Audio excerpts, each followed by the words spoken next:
But just before I start, I mean, most of the things I prepared for today are for an audience who needs an introduction in mathematical finance, which is not the case.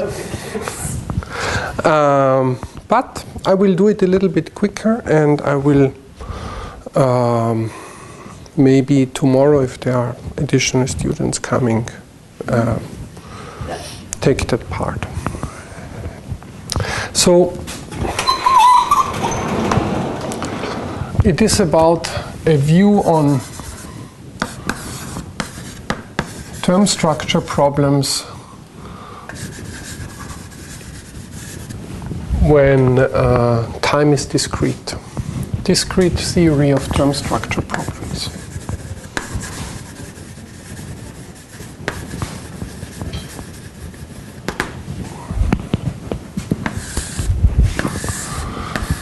Usually, in most of the textbooks, you find the theory of term structure problems in continuous time. Yeah, in good part of the textbooks, which is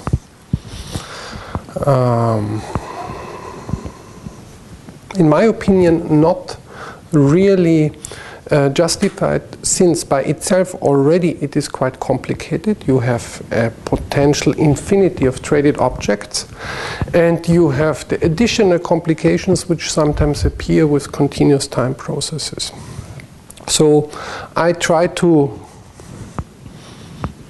take here a point of view which is fully discrete in time and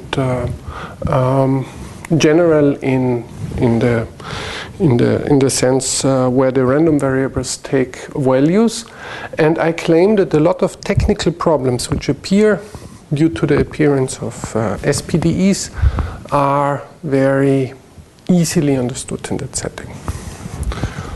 So the reason is it's technically easier, still very general, and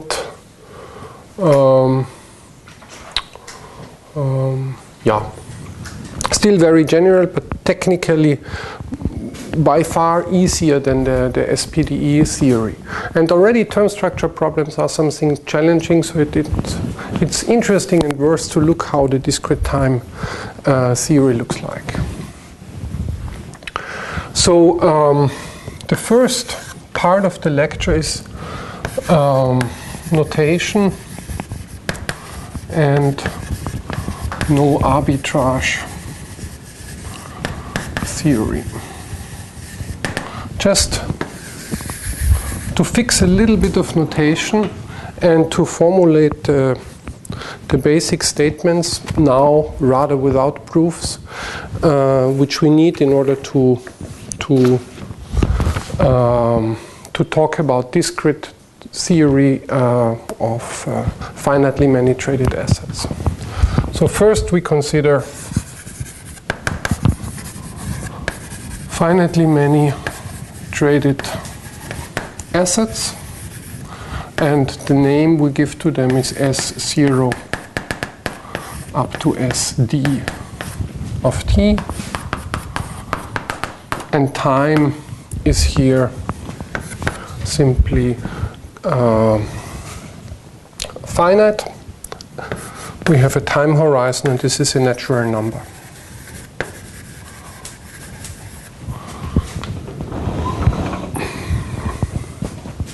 Yeah. We consider always a probability space. I denote it by omega fp, and we have a filtration. So this is filtration of sigma algebras. And everything is assumed to be completed by p T null sets. So F0 is completed, F is completed. But I do not assume that F0 is trivial, and I also do not assume that F capital T is equal to F. So it's a very general structure. The process is taking values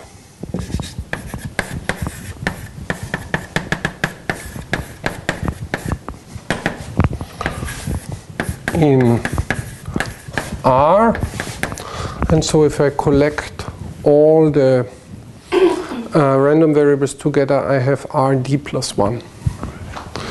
And I assume additionally that it is adapted. So this is Ft measurable, and that S0 T is always positive. Yeah. One asset I need which is always positive. I will refer to that as the numeraire asset.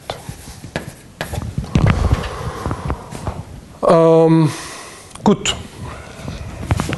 Just to write it down once that I'm able to formulate positive, only positive.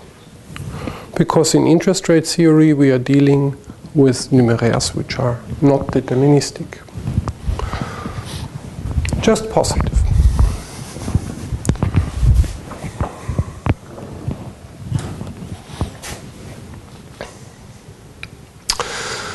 Good.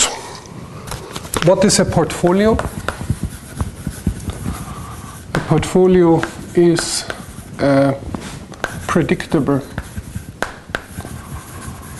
strategy Xi, which has a 0 component up to a D component. So predictable means that Xi T is Ft minus 1 measurable. And you see the T, little t starts here with 1.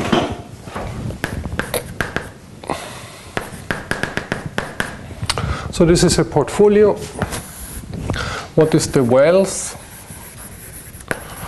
of the portfolio? This is nothing else than the scalar product, but I write it usually of the number of shares I have in asset 0 times the price of asset 0 plus and so on. This is the wealth of the portfolio. So the meaning of Xi is number of shares, and the meaning of S is price of one share. What is a self-financing portfolio?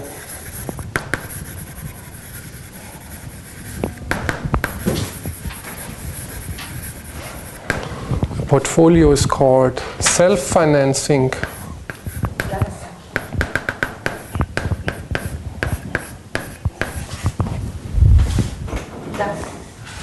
if and only if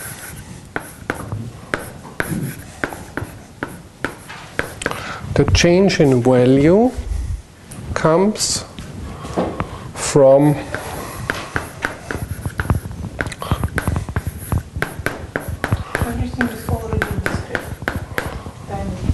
time is discrete. Self-financing means that the change in value comes from the change of prices. Yeah? And I forgot to define what is V0. V0 is Xi1 and the price at time 0. Because this is already F0 measurable, therefore it is known at F0, and you fix the portfolio there, and then this is the value of the portfolio. So you don't use this S0 in the initial data? I use, sorry, here it is 0. Yeah. Okay. Yeah. But it will disappear soon. We will see. That's understood. Good. This is a self-financing portfolio. Change in wealth comes from change in prices.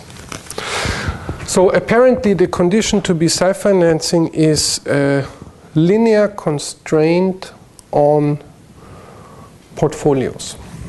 Not every portfolio is self-financing. And self-financing just means at the beginning you put money into the hand of a trader, and then the person follows a certain strategy, and you do not have to inject additional money, and you do not consume. No. It just comes, the change in wealth just comes from the change of prices. So out of this a very, very simple proposition follows. I just write it. Also, it is more for fixing a notation.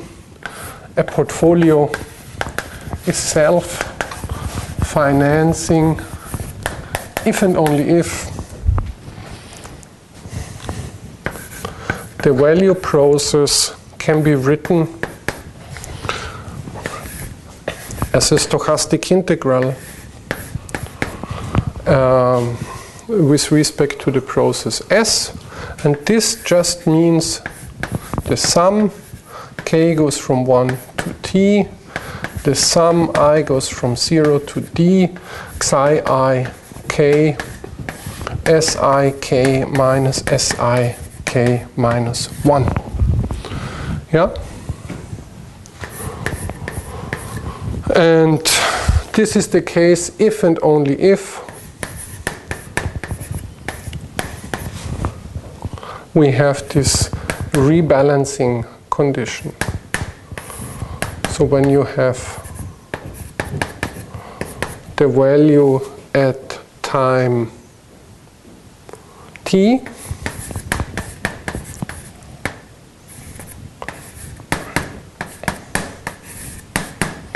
this is the value at time t of the wealth process, then you can replace the SIT by SIT minus 1, which means nothing else than no, sorry, I made an error. Rebalancing means that you have here the t plus 1. Yeah. So you replace the strategy at time t by the new strategy, you decide about that strategy, and this is the rebalancing condition. You do not inject money and you do not consume anything. This goes from 1 to t minus 1. And this holds for all t. Let's say from 0 to t.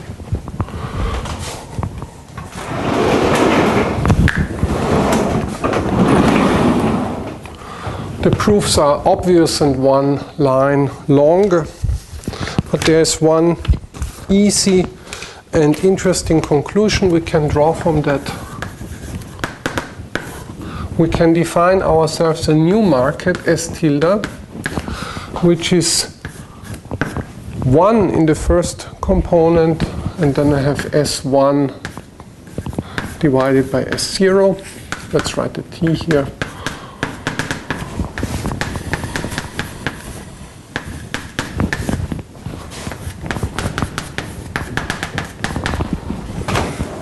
Apparently we have xi self-financing for the market S if and only if xi self-financing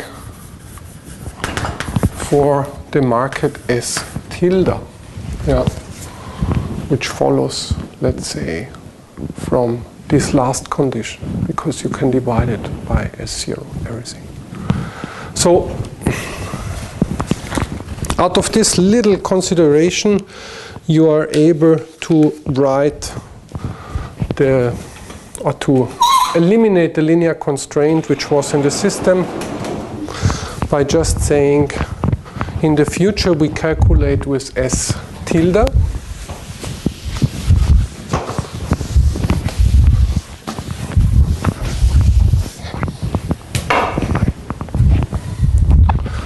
We calculate with S tilde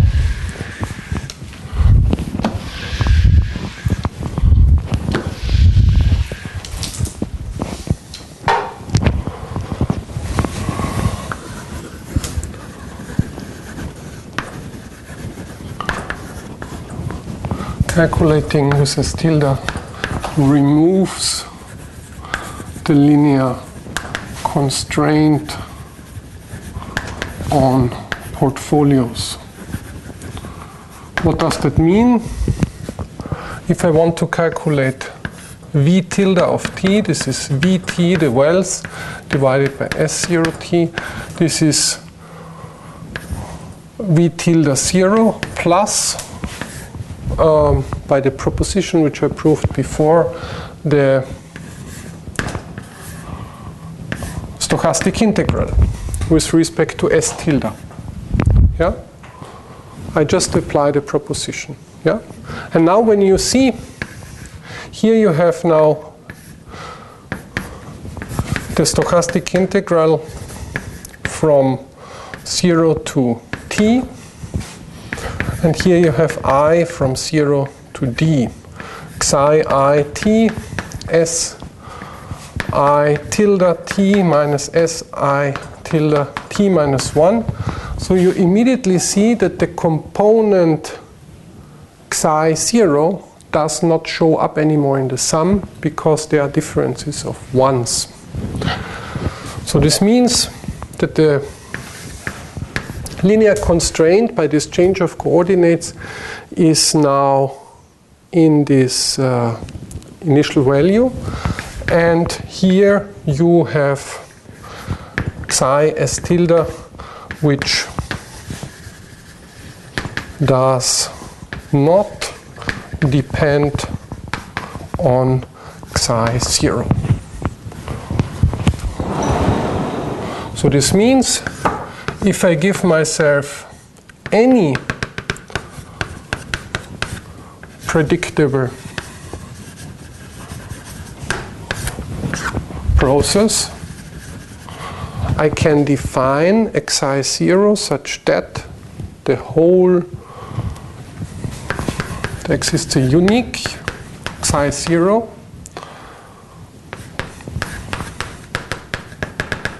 also predictable such that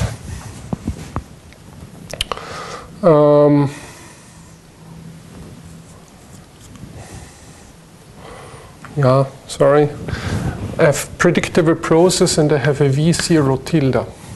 V0 tilde is some random variable, and I have a predictable process, and then I have a unique xi 0 such that first property, the V tilde associated to this portfolio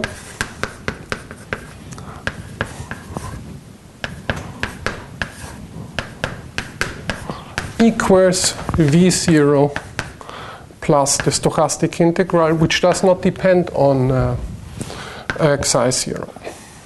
So it is defined only by that guy here.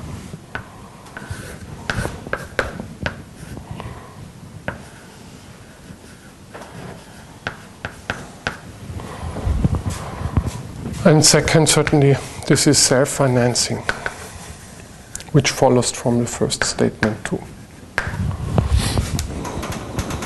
How do we define this xi 0?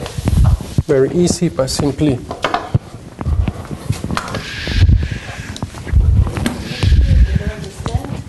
why you don't have V0 in this sum. So you have here. There's no. Yes, I mean. Should you include here the initial value of your portfolio? No, this is not the stochastic integral. This is simply the value. Yeah. This is just a value, just a definition. I just say, I give myself any predictable process of dimension d. Yes. And I give myself an initial random variable. Then I find a unique xi0 such that the value process corresponds, the value process of this portfolio with the xi0 is the stochastic integral, which is only defined by xi1 up to xid plus the v0. So it is, you see, before we had self-financing means that there is a certain linear constraint. Now we divide everything by S0, and then we see self-financing can be expressed by taking any predictable process here and giving yourself an initial expression, an initial wealth. You can define the xi0. This is just the definition of the value of yeah. And what is the proof? The xi0 of t is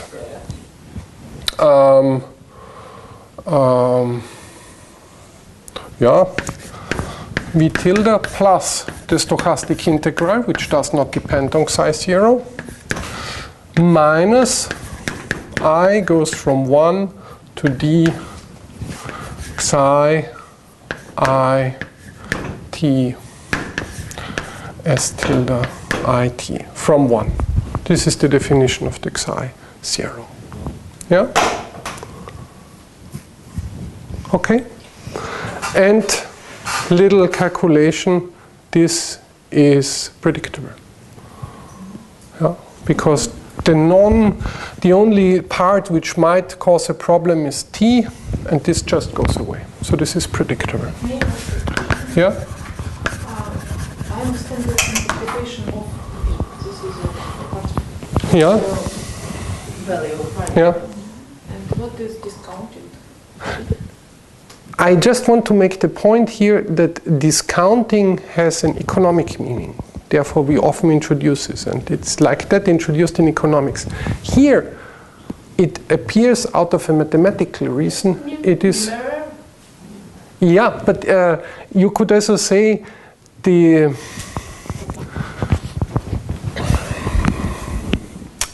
somehow projective coordinates are natural if you're talking about self-financing portfolios, because you have one linear constraint on the portfolio to be self-financing, and therefore you should divide by one of the processes, let's say S0, which is possible because it is positive, and then you can express how self-financing portfolios look like. Choose any predictable process of dimension d, an initial value, and then you can construct it.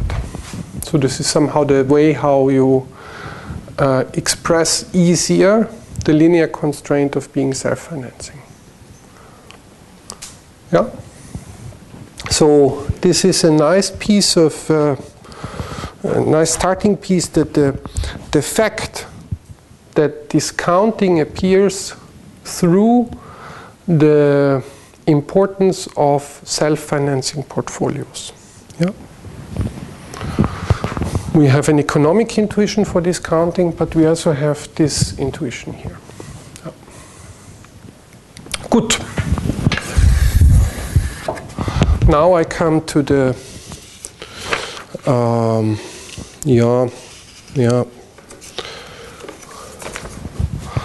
the notion of arbitrage. So a portfolio, a self-financing portfolio xi is called arbitrage opportunity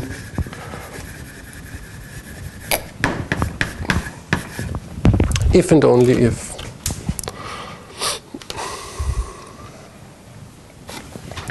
the v0, the starting random variable, is less or equal than 0, and Vt is greater or equal than 0, and the probability that Vt is greater than 0 is greater than 0. This is an arbitrage.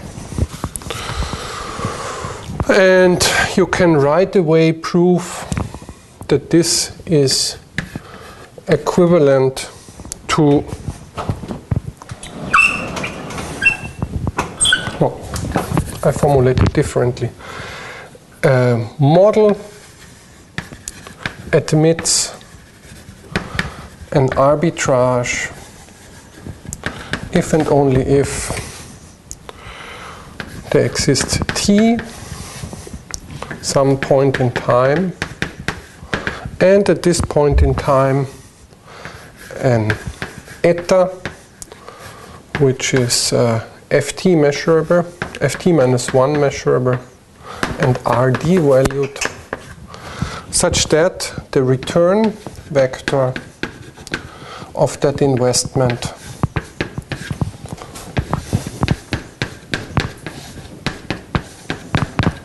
in discounted terms is greater or equal than 0 and not 0. Sorry, did you mention that xi should be positive or not? No. No. Okay. General. That's why. Yeah. Okay. Yeah. Good. Absolutely general. Even though it is often done, I also do not assume that S is positive. Yes. Yeah. Not necessary also here at this point. And if you look at it from the point of view of discrete time, you might also say it is not even necessary to assume that the numeraire is positive. Non-zero. Non-zero is important.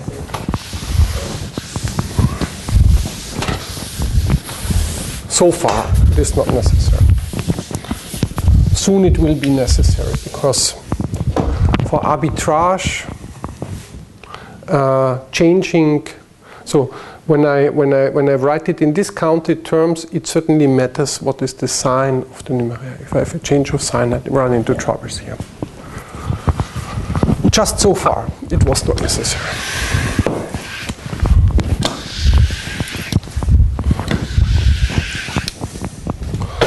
So, excuse me, could you nevertheless explain what this means from the economical point of view, negative price? you could think of futures, Yeah. or where you enter at the so in fact you're looking at the difference to a certain strike price you give yourself, and how this difference behaves, Yeah. how this difference behaves with respect to the current value, the spot value of the underlying, gives a positive or negative object. And in fact, futures are also organized like that. That there is this the clearing mechanism, and in this clearing mechanism you have a certain account, and in this account you have to put money or can get out money depending on the value with respect to the strike. Yeah. So what is now the statement? The important statement. Let me formulate it here. First we consider measures Q equivalent to P, and we call such a measure a martingale measure for S tilde if S tilde T Fs is S tilde S. I write it vector valued here.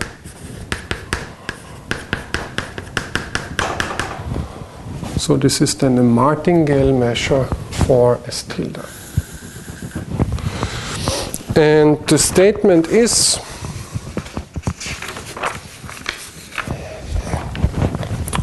This is this fundamental theorem of asset pricing.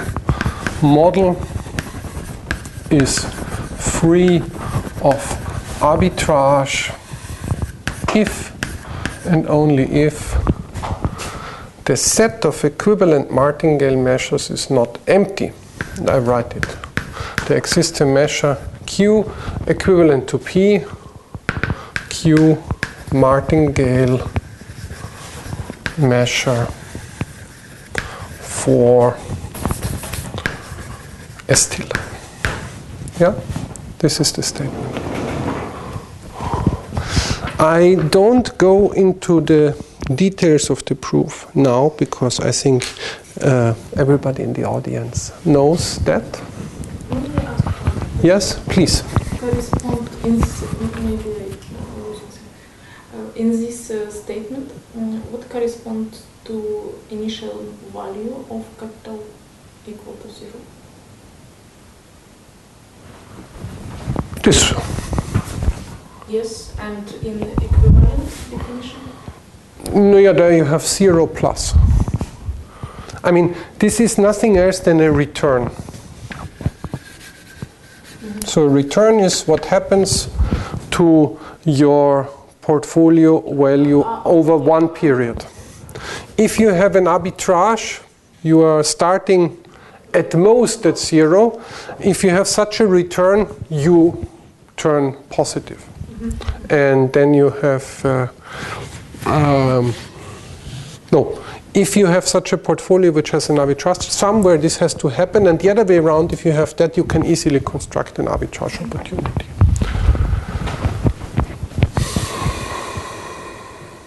Most of the people in the audience, no, everybody in the audience knows how the proof works of that, so I do not go into detail. The interesting thing is that it is surprisingly complicated when you do it in detail. So I just talk a little bit about the intuition. And this intuition, if you have a finite probability space, can be made directly into a proof. Intuition for finite omega. How does it work? We define the set of all outcomes of trading where xi is predictable, and this is a subset of the set of random variables. And here we start with 0. So these are outcomes of trades with 0 initial capital. And if you want to have this general guy here, you can even subtract a positive random variable here. But it's not necessary. Now, the statement of no arbitrage can be translated, let me write it here because then I have enough space, that the intersection of the set of all outcomes of trades with the non-negative random variable contains only one random variable, namely the P almost truly vanishing random variable. And when you draw this statement, you see the intersection of a cone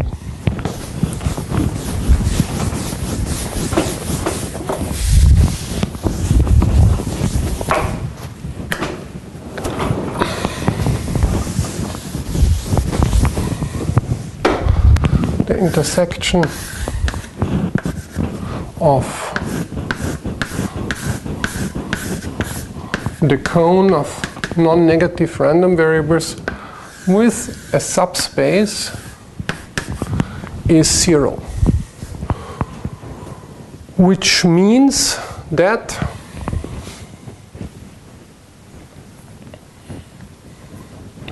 there should exist a vector. Let's put it in L2. Let's call this vector Z, a vector in L2, omega fp, which is non-negative and which is orthogonal to K. This is the statement. And in fact, one can sharpen it a little bit. It should be almost truly positive, this vector, because the intersection is 0, not even a facet, 0. Yeah? And certainly, if you take that vector, normalize it, you can define yourself a Radon-Nikodym derivative of a measure Q. And since this measure Q has the property that it annihilates all elements of K, it is a martingale measure. This is the statement. And this is also the proof in finite discrete time. In the case where the probability space omega is not finite, this intuition is still true, but you have to work much more in order to work it out. You can find it, for instance, in the book of Vollmer and Schied, the work out of this statement. Good. Vollmer and Schied. Vollmer Schied. This one, yes. Oh, this because we have it in Russian. Okay, yeah. Translate. Sure.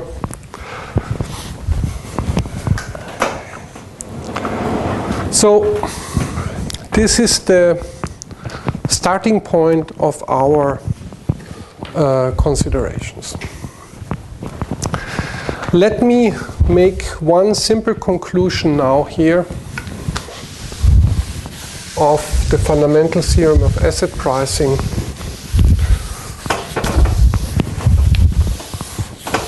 And then define what the term structure of prices is.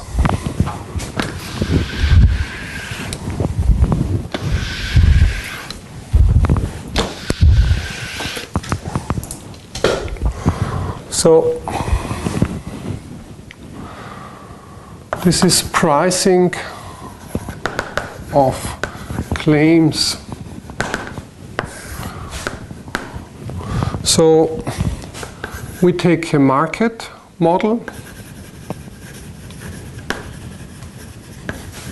We assume it is free of arbitrage. And we take an FT measurable,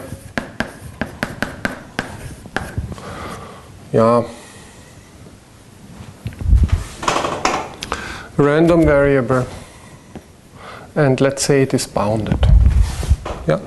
Bounded FT measurable random variable. Then we would like to understand if we can say something about the price such a contract should have today. And the definition is very easy. Pi Tx, this stochastic process, adapted stochastic process,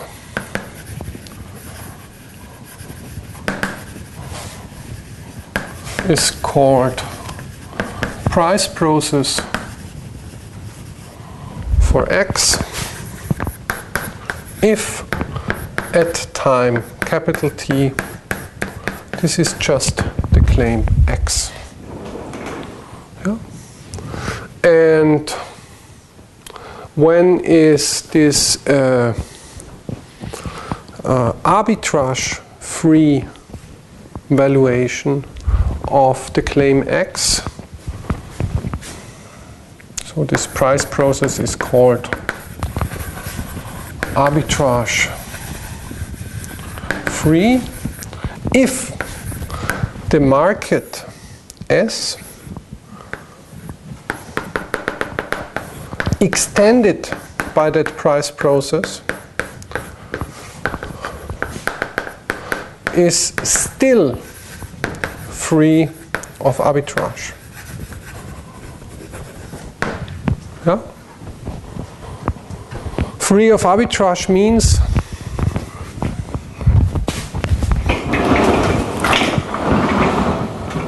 that there exists an equivalent martingale measure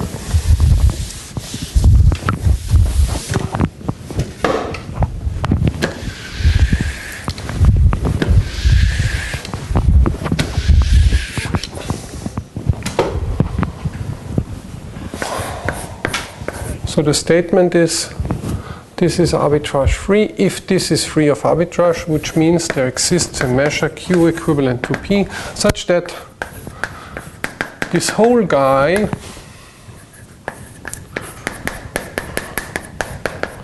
is Q martingale. Yeah? And this whole guy is a Q martingale. It means in particular that S is a martingale. Oh, sorry, now I made an error. I have 1 and the S tilde here, and here it's also tilde. So this means that S tilde is a Q martingale, and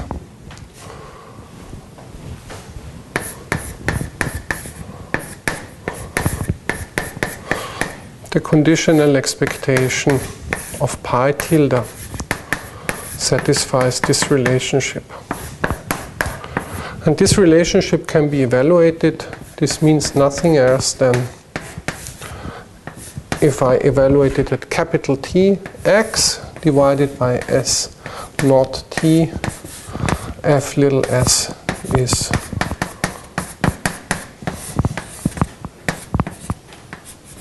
yeah.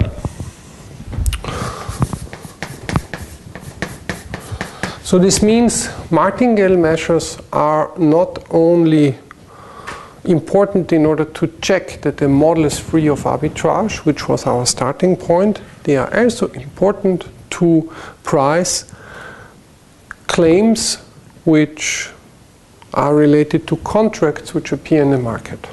And the statement is, if I have a model which is free of arbitrage and I add an additional claim and I want to have an arbitrage-free pricing rule for that claim, I need to find a martingale measure and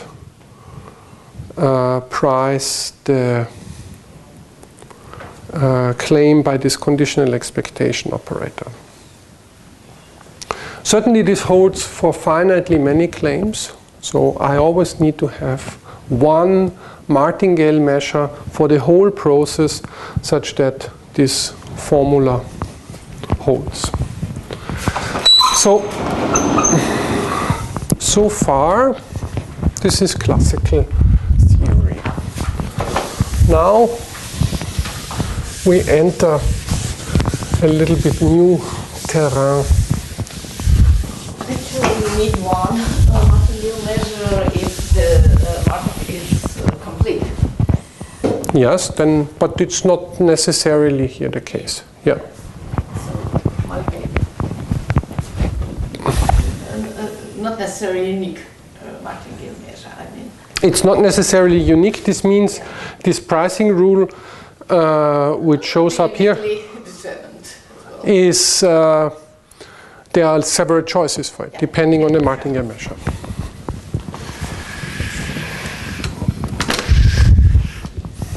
This is in a way just the point where term structure theory starts. So when the market is not complete, I have different choices here for the martingale measure.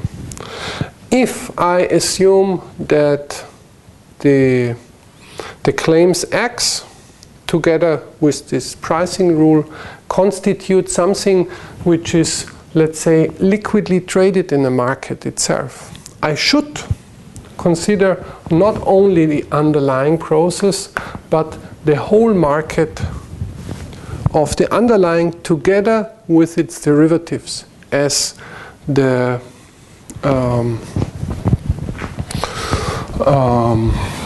market. Consider underlying as together with all its derivatives as market.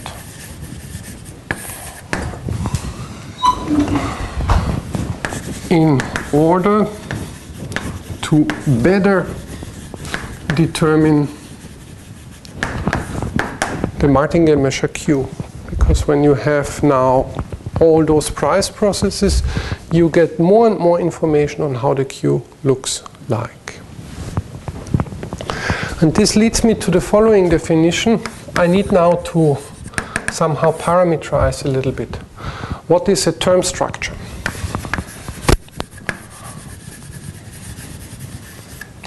A term structure is related to maturities and to a certain type of payoff. And the payoff is related to such a claim. So we have functions f, which might additionally depend on a parameter u, which I write here, going from r, let me write d plus 1 to r, measurable, and yeah,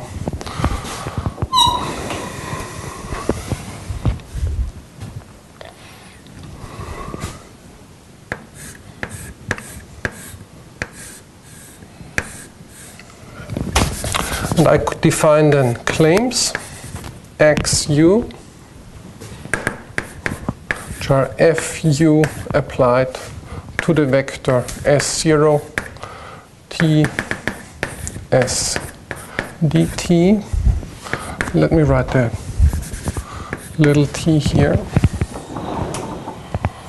So these are claims at time t.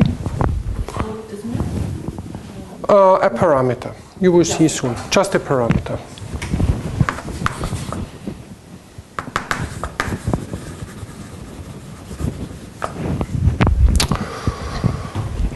And we consider now,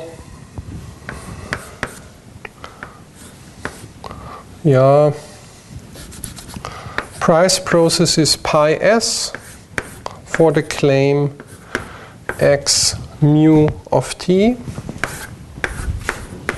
Is it a sort of contract function, you mean, f mu? It's a contract function, a payoff. Yeah. Yeah. And I consider now arbitrage-free prices for all those contracts. And I call that a term structure of prices. Why do I call it term structure? Because there's a maturity date here appearing. It's best explained by an example or by two examples.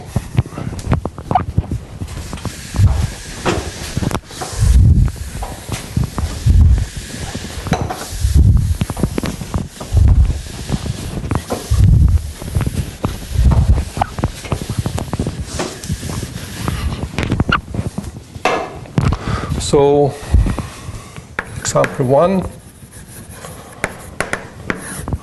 term structure of actions on one underlying. So we assume that the S0t in that case is 1. We have S1t, one-dimensional price process of one underlying, and the fu, I don't call it u now, I call it k, but you will see why I call it u. The fk of x is x minus k plus. And the term structure of prices is then nothing else than prices of contracts paying of st minus k plus at time t. Yeah? And I have that for different times. I have it for 3 months, 6 months, 9 months, and so on. And I consider all those prices together. By our statement, we know there exists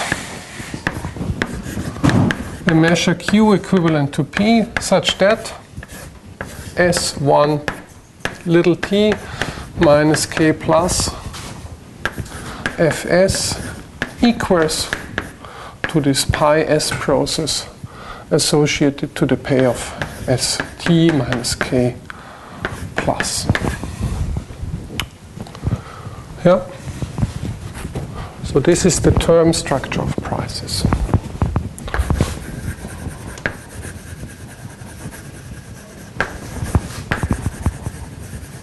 And S0 is 1.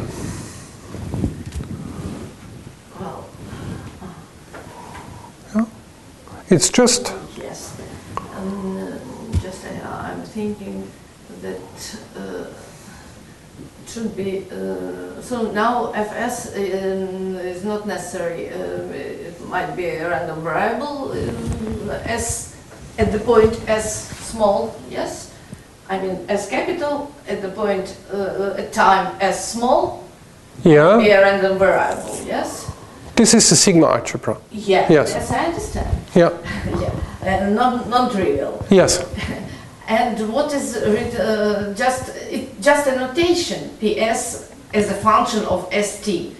It's just a notation. Yeah. It's not a function. Yes, it is yes. to the claim. That's why I just... It's not it's a map mapping the claim to a process. It shouldn't depend on ST. That's what I'm thinking about, you know, because... No, it is not depending on ST. Yeah. It is a map which takes this payoff and associates to the payoff a process. It is not a composition. Yes. Yeah. Yes. So this is a term structure of prices, and the goal of this lecture is to start not by the underlying, by a model for the underlying S1, but to start with processes constituting a term structure. How to describe such processes? Directly. Not by specifying an underlying model. That's the starting point. From a mathematical point of view, you see immediately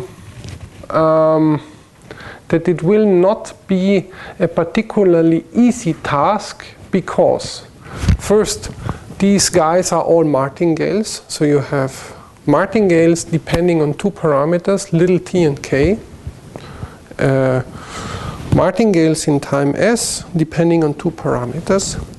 And the martingales are intertwined in the sense that when I look at the martingale for k equal to 0, and I assume that the price process is non-negative, then I obtain the underlying price itself is one of the martingales there. And all the other martingales have the property that the end in the end point of one martingale minus k plus, which is a very strong dependence of the prices on each other. So that's the problematic aspect here. If I want to write down such martingales directly, it is easy if you give me an underlying process, but it is complicated when I do not do that, but I want to write it without an underlying process immediately given or fixed. So this is more valuable from application point of view. Yeah, in applications you would say... For calibration. Pardon? For calibration. This is from a calibration point of view, the right approach. Why? What does calibration mean? Calibration means that for s equals 0, you have all those prices given. When you fix a model, those prices look in a particular way. It might be that your model, which you want to use out of whatever reason, does not fit to the prices you observe in the market.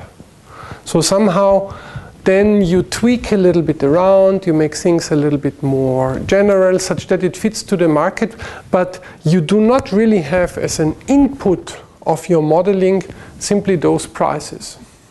Whereas when you have a term structure approach, you say, this is my beginning input, and then I write these many martingales depending on two parameters, and for every input I can let run this procedure. So it is somehow the market-oriented approach saying, this is what the market gives me and I would like to start with this. Best would be to write a Markov process where the state space is all possible price structures which can appear. Yeah. It's a little bit the idea what we want to do. To avoid an ad hoc choice of a model. Yeah.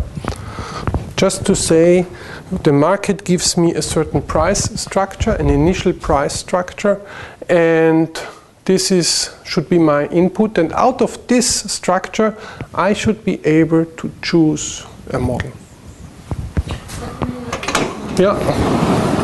Here you were saying about all. Yeah, all call options. Not all derivatives. This, not the Asians, not variance swaps, only call options.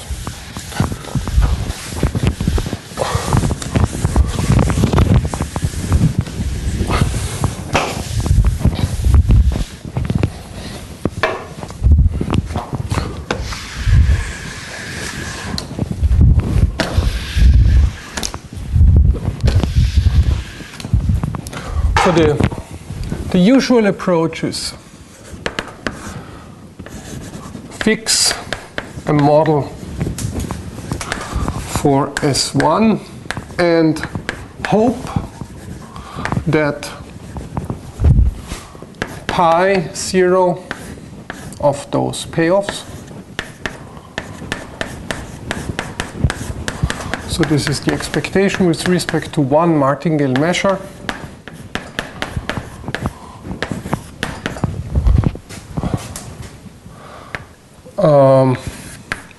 Explains market prices.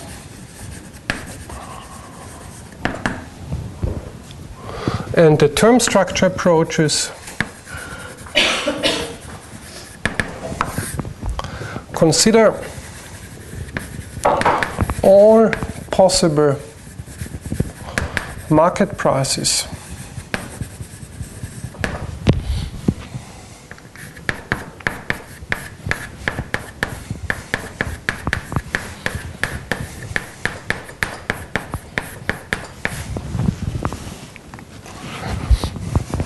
as a state space and write martingales taking values in this state space in the appropriate sense. So it's a completely different point of view.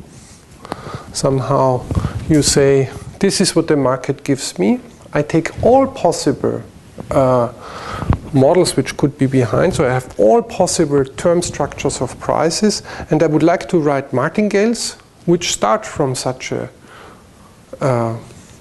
arbitrary term structure and which stay in this state space, so that I'm always having the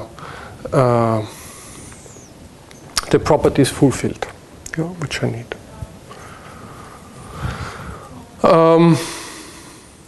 Yeah.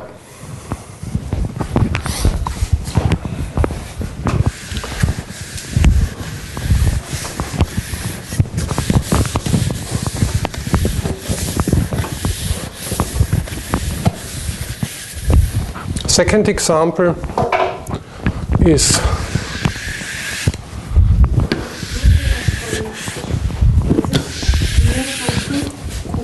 yeah. Depend on which model you choose. Good point. So first, when I have an S1, I choose a Q such that this exists there. Here, I just place myself on a probability space omega FQ, and I say I would like to construct martingales depending on two parameters T and K, such that these are martingales, Q martingales,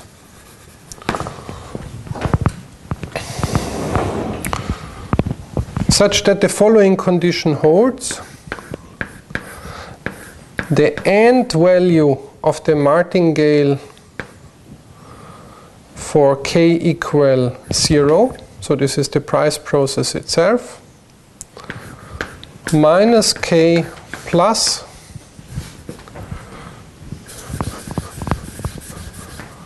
equals the end value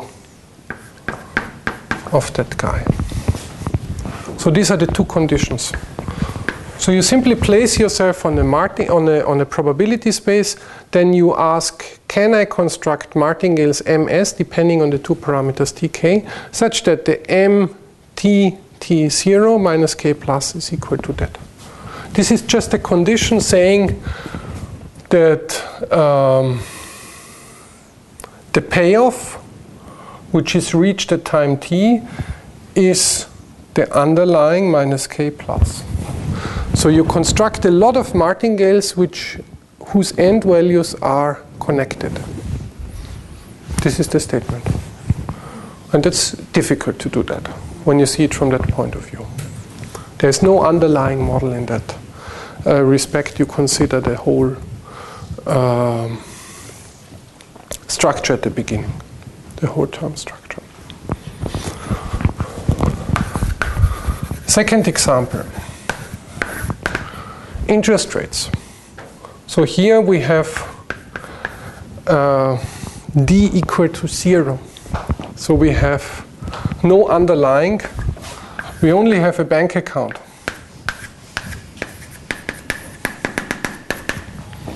We only have a bank account.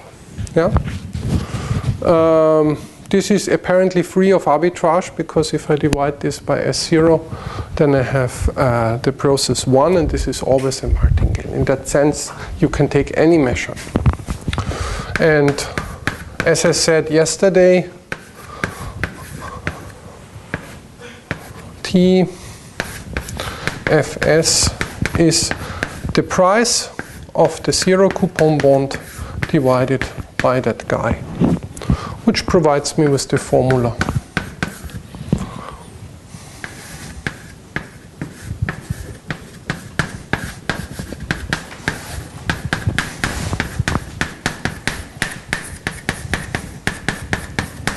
Yeah?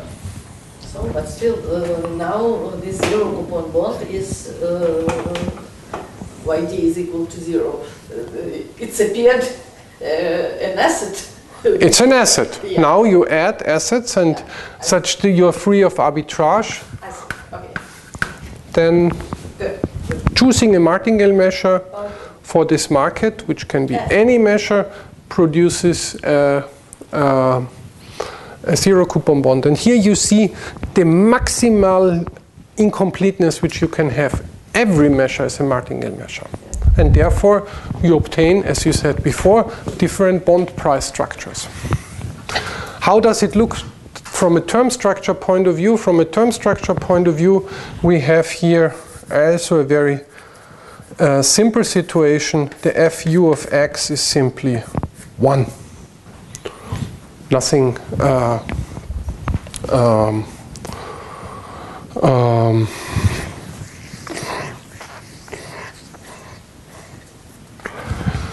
is Okay. yeah.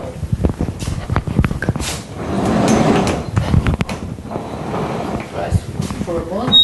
For one, you have to pay 1. Payoff is 1.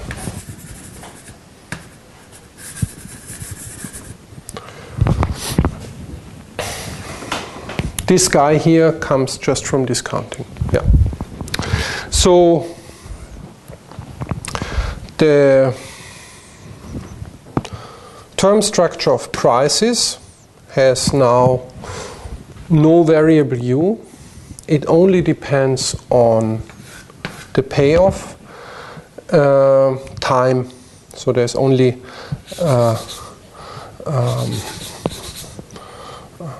maturity time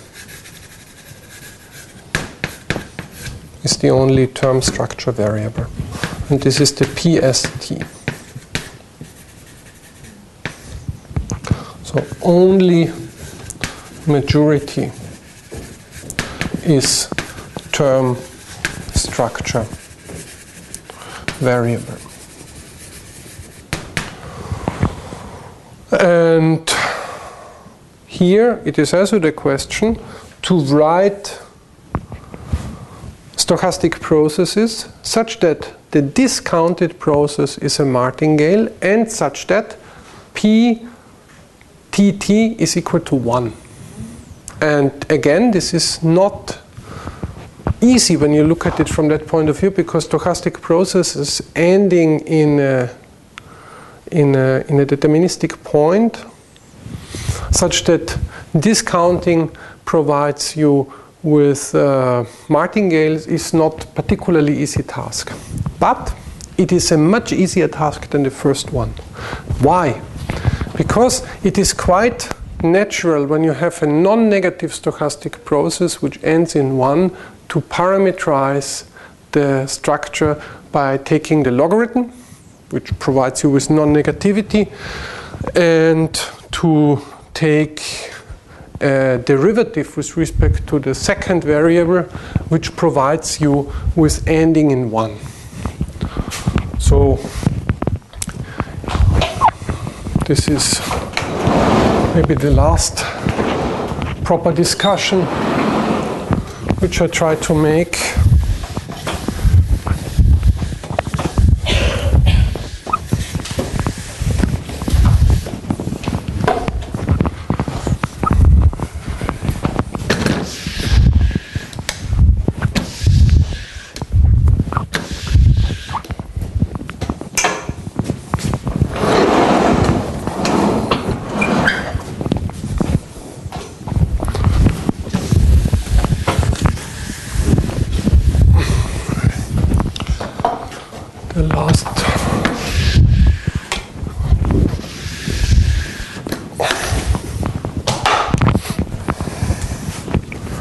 So when you look at the PST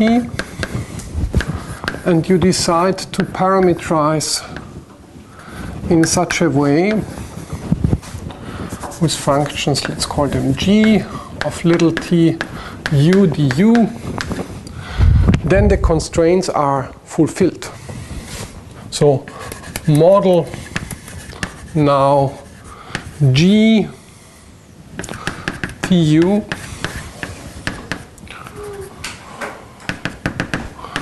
as a stochastic process Yeah, and I made an error here. You see? Maybe just switch to continuous time. Right. Yeah. It's really a bit easier to write it in continuous time. But it's easier to write. It's okay. It's much easier to write it in discrete time. Yeah. No, here I never switched. It was the first point where I switched. Yeah. Okay. So the logarithm I can take, but then I do not take a derivative. I take the discrete derivative, and the discrete derivative is nothing than taking first differences. Yeah, first differences. And now we model that stochastic process, which starts at,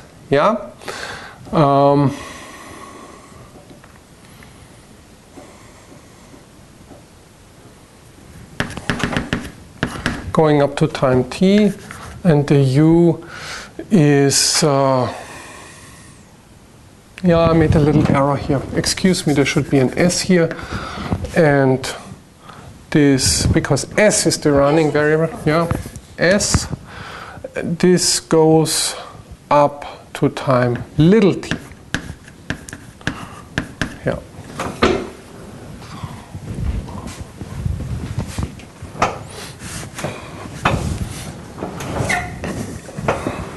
And then you have to write down conditions for this G, such that the martingale property holds. So,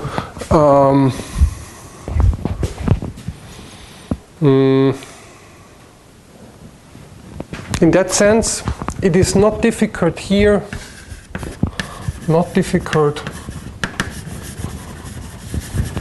to write down properties of G such that the martingality is satisfied. This is not difficult.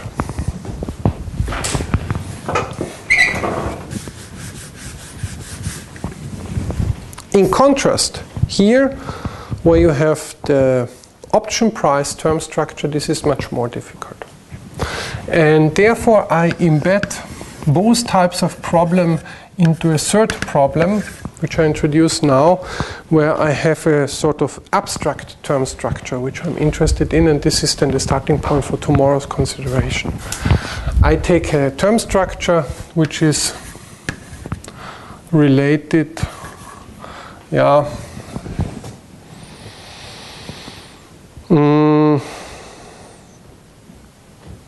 let me write it like that.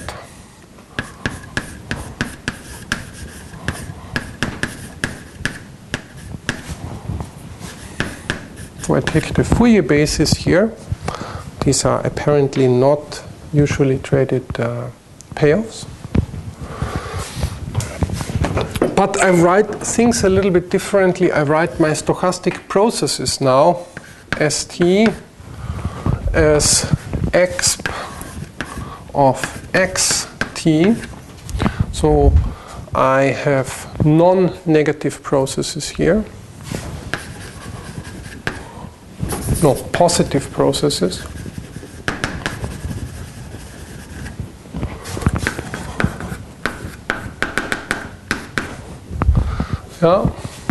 And the x always corresponds to the logarithm of the price. So the term structure I consider here is the following.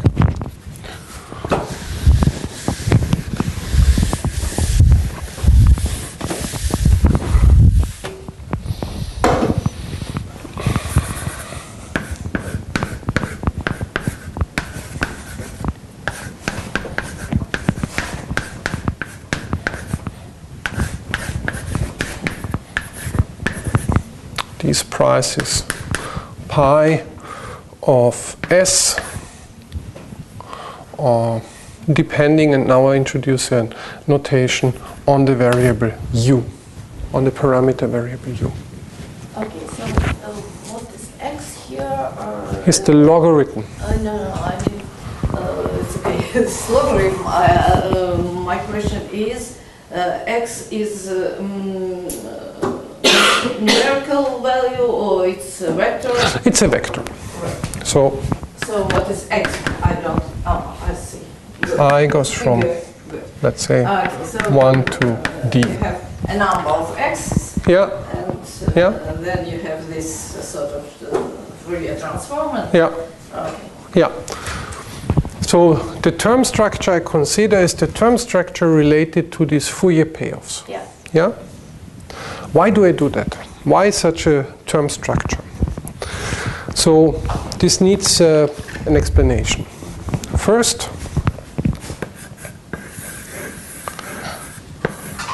when you consider one underlying, as we had it before,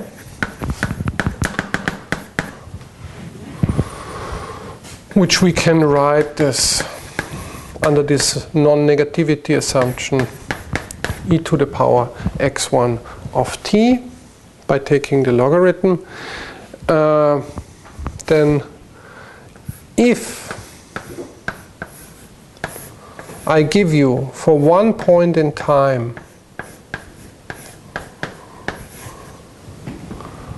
all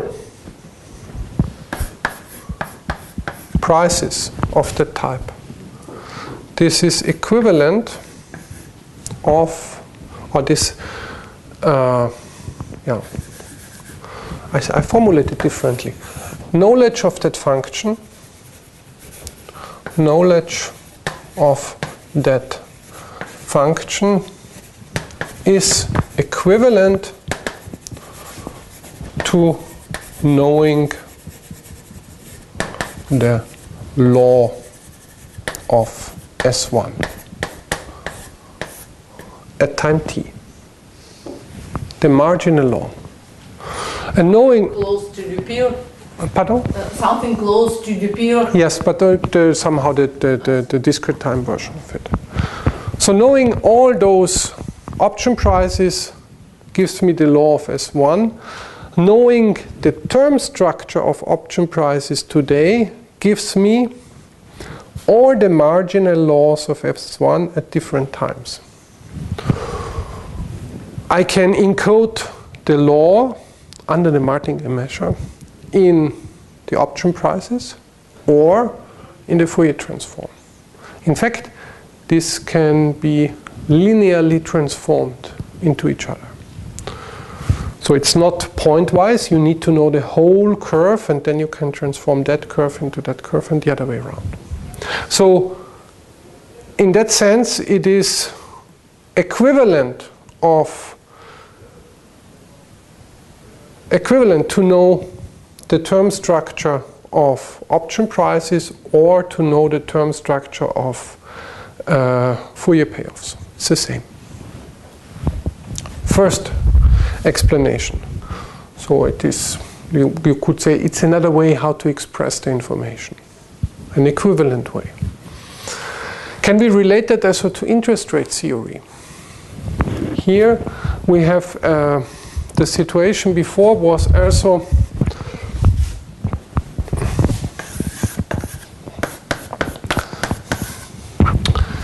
that when you say that S0 is e to the power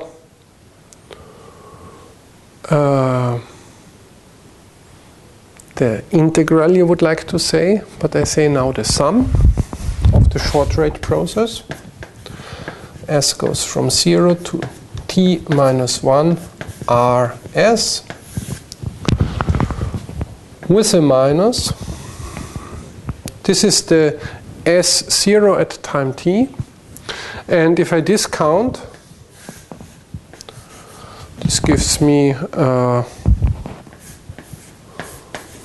the term structure 0t and S0 at 0 is equal to 1. So if I interpret this as a process xt, let's say 0, the sum, then I can say that this is a little bit too much information. It is just choosing u equal to I and having a particular process here. So from the point of view of interest rate theory, you model too much. More information than in fact you have in the market, but in particular you have that information there. So therefore this point of view of Fourier payoffs is a roof for considering option price problems, interest rate problems in one-term structure framework. So you wanted to say that and 1 and 2 examples, they are all included when you understand how to write martingales which have that property. How to write such martingales. With this R is the same as G. Yeah. No, it's not the same. The R is related to the S0 T, and the relationship between R and J is very simple. The G at SS at the short end is equal to the R.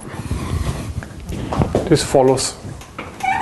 But this has to be calculated. This is not obvious.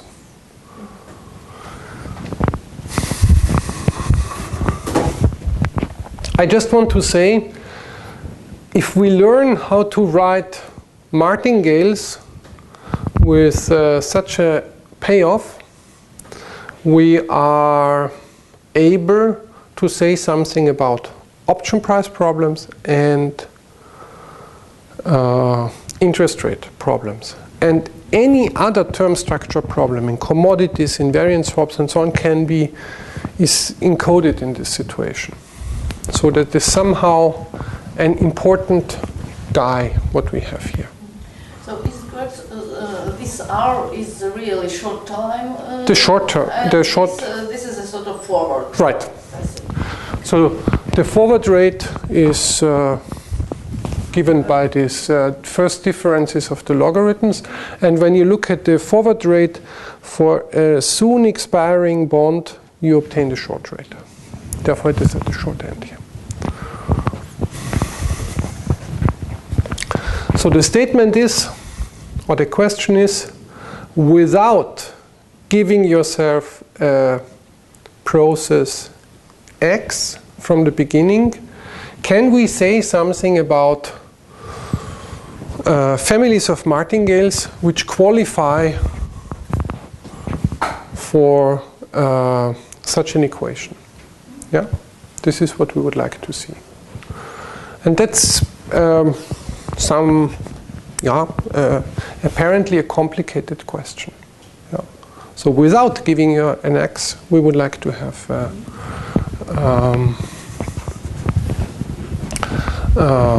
these equations satisfied, and we somehow discover the X afterwards.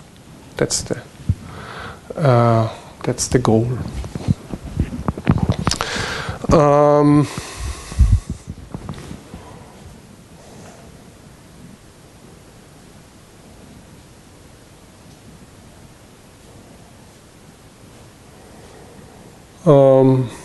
Good. I would say we have now 1.5 hours. I make a stop here.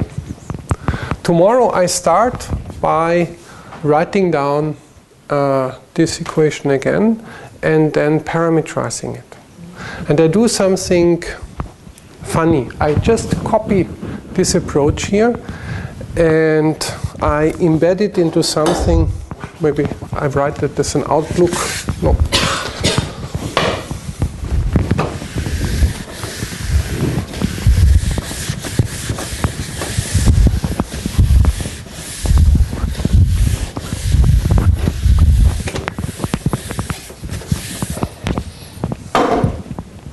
Mathematically speaking, I do something which I call theory of forward characteristics.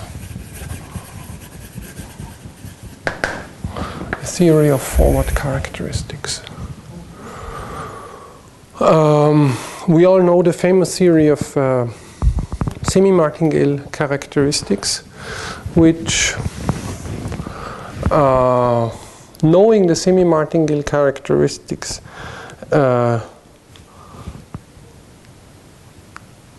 tells you how, at a certain point in time and at a certain scenario, the next increment of the semi-martingale looks like in terms of a Levy process, which is described by the characteristics. What are forward characteristics? Forward characteristics are a generalization of that concept, but there is somehow a redundancy inside, because knowing the characteristics tells you already, at least weakly, so in distribution, how the distribution of the increment looks like, conditioned on that you are at a certain point in time and at a certain scenario.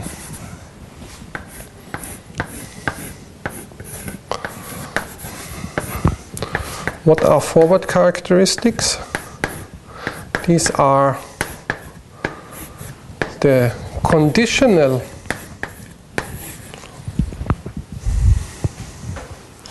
Fourier transforms of not, sorry, I take a little t here, of not infinitesimal increments as you would do it for characteristics, but increments over finite interval.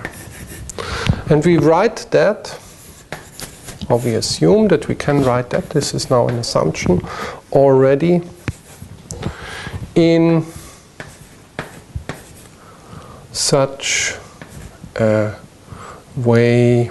Yeah, I have an S here, which is this variable, and now I take an R, and R goes from S to T minus 1. So this is the discrete definition of forward characteristics.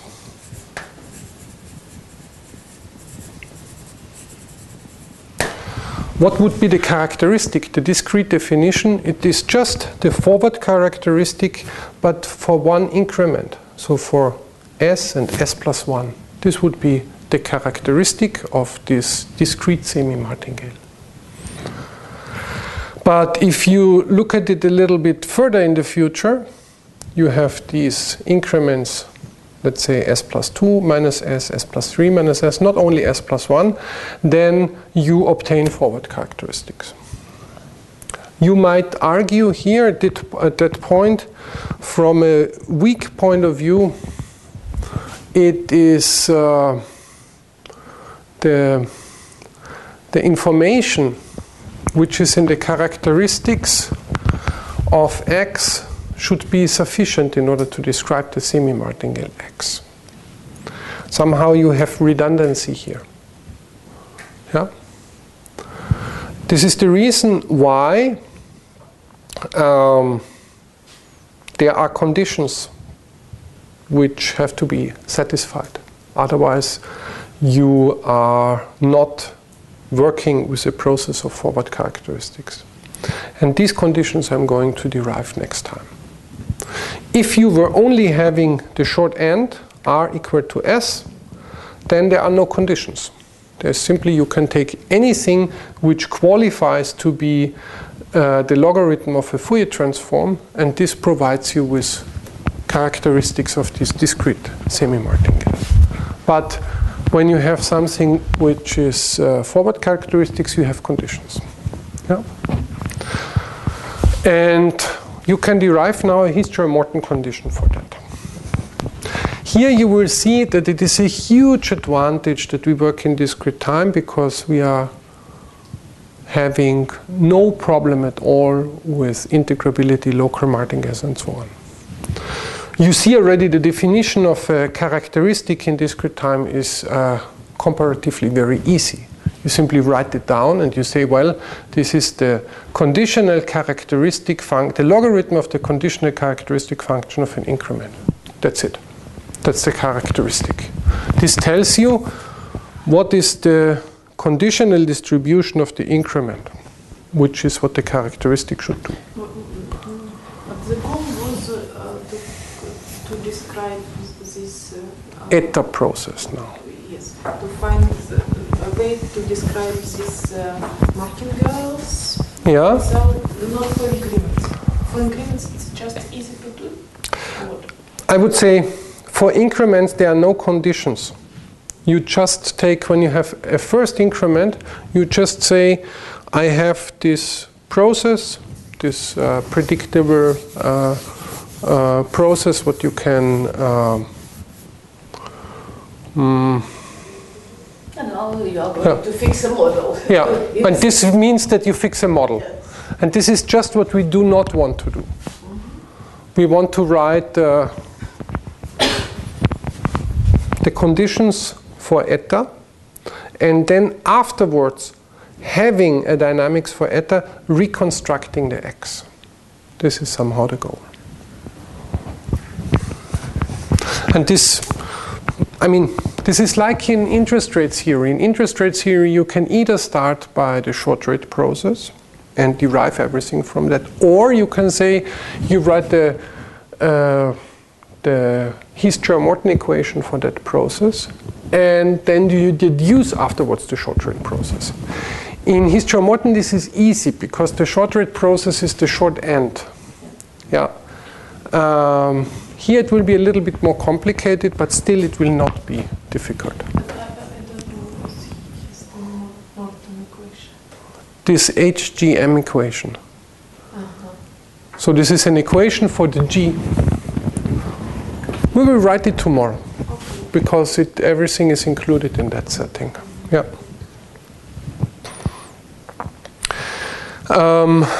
Yeah, that's it. Okay. Thank you.